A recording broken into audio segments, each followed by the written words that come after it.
Retour en France avec cette belle histoire de Noël, ce sauvetage de 4 singes de laboratoire.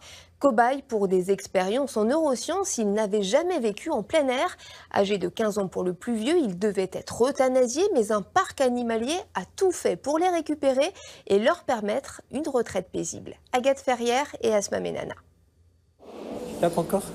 Tiens, Louise. Il y a encore un mois, cette femelle macaque de 11 ans vivait dans un laboratoire depuis sa naissance. Louise était utilisée pour des essais médicamenteux et à son âge, elle aurait dû être euthanasiée.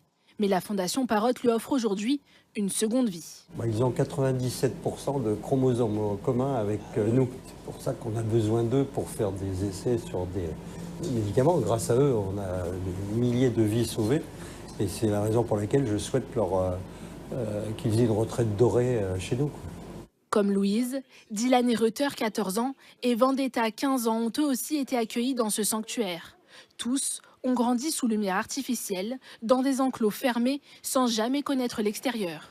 Ici, chaque geste du quotidien vise à leur redonner des repères et surtout à les stimuler. Par exemple, leur nourriture est cachée. Si ici, tous les jours, l'assiette elle est donnée simplement, déjà ils vont manger plus rapidement, ils vont avoir plus de temps disponible, ils ont aussi plus de temps disponible à leur nuit aussi.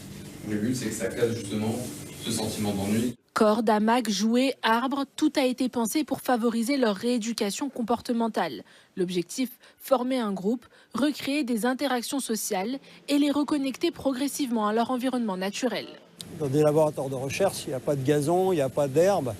Et là, c'est la première fois de sa vie qu'il découvre de l'herbe. Et là, il a passé sa main, il a arraché un peu d'herbe. La seule herbe qu'il connaissait, c'était les morceaux de salade qu'on lui donnait pour manger, quoi. Et là, peu à peu, on va leur redonner une vie proche de leur vie naturelle. Chaque jour, les soigneurs suivent avec attention leur évolution.